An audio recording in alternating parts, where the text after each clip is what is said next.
В эфире программа «Актуальное интервью», в студии Марфирина Алексеева. Здравствуйте.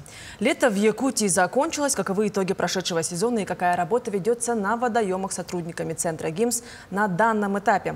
Обо всем этом мы сегодня поговорим. Гость у нас в студии Виталий Осипов, старший государственный инспектор, руководитель якутского отделения Центра ГИМС, Главного управления МЧС России по республике. Виталий Александрович, здравствуйте. Добрый день. Каковы итоги летнего сезона? Какая ведется работа инспекторами управления МЧС по республике? Ну, сейчас на данный момент на территории Республики Саха-Якутия проводится месячник по безопасности на водных объектах. Также проводится акция «Вода – безопасная территория».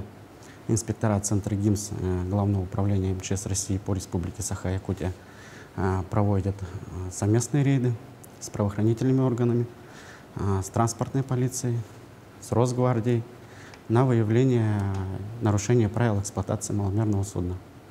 Если есть нарушение, выписывается постановление по делу административного правонарушения.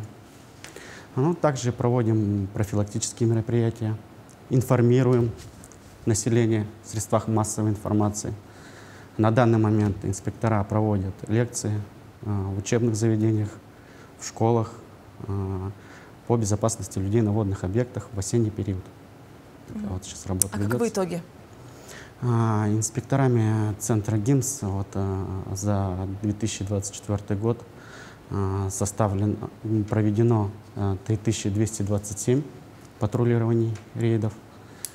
Также составлено 310 постановлений по делу административного правонарушения. Чаще всего у нас выходит статья, это Кодекс административных правонарушений, статья 11.8 «Нарушение правил эксплуатации судна».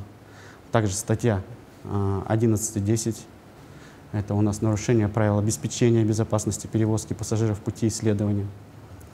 Проводим профилактику. К сожалению, вода – это очень опасная стихия, происходят разные ситуации, да, с гибелью людей. Были ли такие ситуации в этом сезоне? Да, у нас, получается, с начала 2024 года на территории Республики Саха-Якутия на водных объектах погибло 57 человек. Из них 17 человек без вести пропавшие. В черте города у нас 8 человек погибло. Также у нас зафиксировано происшествие с маломерными судами. Это у нас Устьянский район, Алекминский район.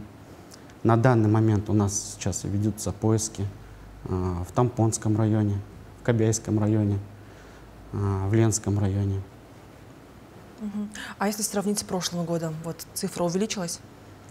Если сравнить с прошлым, чуть-чуть меньше даже. Меньше?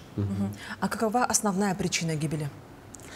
Если смотрите, даже если связано у нас с маломерными судами, да, это в первую очередь это нарушение правил эксплуатации маломерного судна, нарушение правил плавания маломерным судном.